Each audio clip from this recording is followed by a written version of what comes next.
Joshua Landis is the director of the Center for Middle East Studies at the University of Oklahoma. Well, I think it's of the former. Syria is divided. It used to be that the Alawites ruled under Assad. That's a big generalization. He had many allies, and particularly amongst the minorities.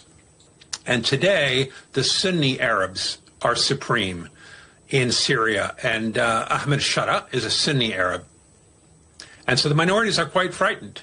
And the Kurds in the northeast, who make up about 12, perhaps 13% of the population of Syria, helped the United States defeat ISIS. And they've been armed and trained by the United States. But today, the United States has pivoted towards Ahmed Shara and the new Damascus government, leaving the Kurds in a very weak position.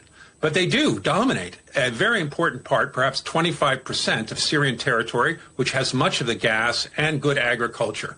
So the central government wants this back, not only because it wants to show that it's sovereign, but also in order to revive the economy of Syria. We know that the United States, you say, is now supporting the new government.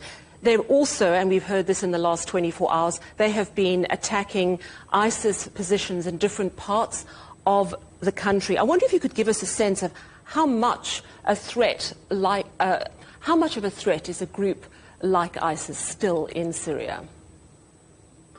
ISIS is an annoyance. The problem for the Kurds and other minorities is that Ahmed Shara, the president of Syria, of the new president, used to be the head of Al-Qaeda in Syria. He has transformed himself today. He is moderated, but many of his fighters are still quite radical and hold Salafi jihadist ideas. And so there's a spectrum of Syrians going from ISIS at the extreme right through other Salafi jihadists who are members of the present regime. And that terrifies Syria's minorities, who are worried that they're going to be marginalized, they're going to be discriminated against. Given those competing forces, those fears and that history on all sides, how much hope do you have for building a united state, for building a united country in Syria? Well, I think this government is on its way to doing that. The problem is that many Syrians, and about 30% of Syrians, belong to ethnic and religious minorities. They are going to get the short end of the stick. Now, of course, the Sunni Arabs feel like they have been victimized and gotten the short end of the stick for decades. So, in a sense, the shoe is on the other foot.